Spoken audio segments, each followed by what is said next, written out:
Chapter 4 Chapter 4 The Rawaliyas brought Moti to the veranda.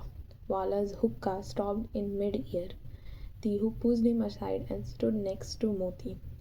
"What are the summons for, Badar Bhai?" asked Moti, with the exaggerated sweetness in order to gain some time and to let his fear subside. "You are a fine one to ask me after sheltering them here and inviting trouble for yourself. They are guests after all, Badar Bhai. Methi, see if there is a packet or two of tobacco, or else I'll go get one." "Guests? They came for business, and on high horses too. Is that all right? Now they will find out how many twenties make 100. Moti understood the gravity of Badar Bhai's expression. Their fields lay adjacent to each other and they got along fairly well. There existed a tradition of appeasing the Rawaliya if he came with someone from the square. What could you expect from someone who lived in the was? A packet or two of tobacco at the most. Tihu was aware of this. He pressed Moti's foot, and Moti tried to draw out the facts. "Come, Badar Bhai, I had carefully put away 2 packets for you. It's an honor to have a person like you in our midst. I am glad that you come yourself. Come along. We will follow you to the square." Moti knew very well if the loud-mouthed Badar Bhai stood outside, it would have drawn a crowd, and in the process the real situation would remain unrevealed. He went forward, Tihu joined him, and Badar followed. Moti's house was isolated from the rest of the neighborhood. It had a spacious veranda, and he was seen as a man of consequences. He put a sackcloth on a heap of fodder and offered Badar Bhai a seat. He signalled to Tiha and went into the house. Tihu took out 2 Bombay printed currency notes from his pocket and placed them on the sackcloth. "I know that you are a friend of Moti Bhai. You brought up a 5-month-old calf which turned out to be nice, fertile buffalo, and Patel cheated you in the valuation. Do you know that it went for 1200 rupees in my village? What did you get in the bargain? Since the morning I have been wanting to ask you about it, but I haven't seen you anywhere. In fact, I was hoping you would bid during the auction. I would have just given away a special prize no matter how little you bid." "Where are you, Wala? Bring one of those better pieces of cloth." "Never mind, Tiharam. It will be unnecessary evoke resentment. You think I am foolish enough to let anybody know. I will leave this with Moti and he will arrange to send it across to your field." Badar's palm covered in 2 rupees coin that lay on the sackcloth, assigning them in his pocket. He stood up. He went up Moti, who stood next to the pestle, and said, "I am off now. Send the packets over later." "But listen," he told Moti Bhai whatever needed to be told. Tiha had touched a raw nerve. During his rounds of selling clothes, many stories fell upon Tiha's ear. Megha Patel buffalo died giving birth and left behind a sickly 5-month-old calf. Other cows did not let it suckle. The dying calf was handed over to Badar. Badar looked after it and somehow managed to bring it up. At the age of 3, she became pregnant and acquired the size and shape of her fertile mother. If the borrowed cow or buffalo was pregnant, the normal practice was to assess the value of the animal, and amount would be shared equally between the owner and the borrower. Greed overtook Megha Patel when he saw the size of the buffalo. Before calving took place, he tried to gambit. "Look, Badar, since it's the first time, one need not brother with evaluation of the buffalo, only the result will show. It's just that there is still the actual time of carving, and then God knows what kind of calf that will be. It will be all such a hassle for you. I think I will take it with me. I don't wish to go into the details of business. You are hardly an outsider, are you? With this in broad daylight, he united the buffalo, and when she finally calved, he thumbed his nose at Badar. I always knew that there was something wrong with her womb. She flapped her leg about for a whole day and a night. I had to fetch the veterinary doctor from the city. How he struggled, and finally she delivered. The calf was Ravana headed. Had it not been for the doctor, the idiot would not have survived. He charged me 125 rupees, not to mention the expenses of fetching and dropping him.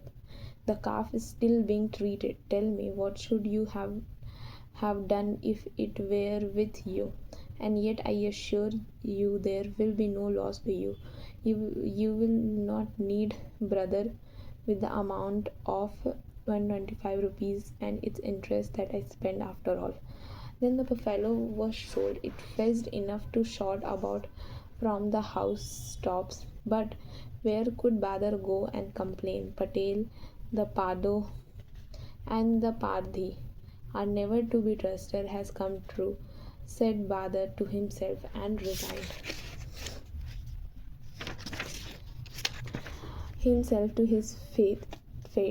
But mentioning that the buffalo had gone for 1200, Tiha had ignited him. He told Moti all five exits of the village are under surveillance. A low caste man and an outsider at that openly hitting a Patel is simply not done. The Kshatriyas are irked. The fellow Tiha hit Megha Patel's brat Nanu. The Patel has bought off 50 barais and instigated them. Dhul Singh Thakur has no choice but to sit in the judgment. Patel's boys were bent upon doing away with Tiha in the village square, but Thakur reminded them that he would be held responsible. So they will waylay him and finish him off. Then why call him to the village square at all? They know that this one will not run away like a Inuit, and also that he is carrying a substantial amount of money. They want to rob him of the money as well as the remaining goods. That will serve another purpose also. It will appear as if he began the fight at the square, and when it got bad fled leaving his stuff behind. And supposing we pack him off from here directly, your was will be on fire this evening. Tihu had not realized that whole matter would take such an ugly turn. As for Walji, he was frozen stiff with fear. Moti was competent, but even he didn't know what could be done now. Tihu never made haste or lost composure in such matters. He gave it some thought and then asked Moti, I suppose it is possible to go through the field, Moti Bhai, in the summers, which fields are fenced, but surely those fellow will not patrolling only the main road, and then you. I'm not talking about myself. Listen, Wala, you are not to say word. You have a family. Borrow a sari from Moti Bai's wife, wear it, walk like a woman, and also keep a lota in your hand. It will keep you away from people. Start walking through field at the slightest suspicious suspicion. Throw the sari and run. Nobody can run faster. And if it becomes absolutely essential, use this knife finish of at least two of them. If I remain alive, your wife and family will have no problem. If both of us die, there's always God for them. Go on now. Don't waste time. As Theo spoke, he also planned his next move. When he looked up, tears were rolling down Walji's face. I know you don't have the heart to leave me, but when everything is at risk, it is wise to save whatever you can. And my instinct tells me that none of them will touch even a hair of mine. Don't delay. I'm leaving from here. You go in the other direction. Moti bhai, do you have a weapon or something? Moti showed him a dhariya. No, nothing so obvious and big. Isn't there something can be hidden and handy? Tarbha, the Turi left his performer's sword from last year's Garba. You can have that. Is it long? Sure. 3 hand longs, long and very sharp too. Give it to me. Let me wield it before the mother goddess does. Moti gave him the sword. Even with this danger hovering over his head, Tihu was thrilled to see a good sharp sword. He arranged the seats and napping lengthwise and hid a sword in them. He flung the bundle over his back in manner that his hand could maintain to hold on a hilt. He said to Moti, "Farewell, Moti Bhai. Normally, I wouldn't walk up to my own death like this, but if I don't, they will not let you live through the night, and in any case, I was not born out of my mother's backside." The atmosphere has suddenly turned sombre. God knows what moved Moti's wife.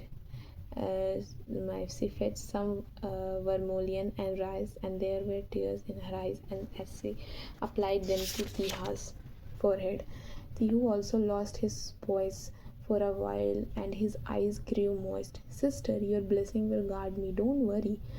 The wind seemed to have carried the news around. One by one, people filled Moti's veranda.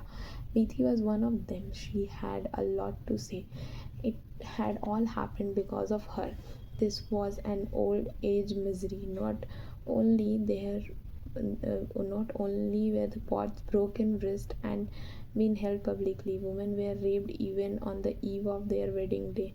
This wretch, the caste, had endured it all. What else could it do? The who was born into the same caste, then why did it vex only him? Just once, only once had they had glimpse of each other in the main bazaar. Methi was buying a sari, and the shopkeeper had smiled in an obnoxious manner.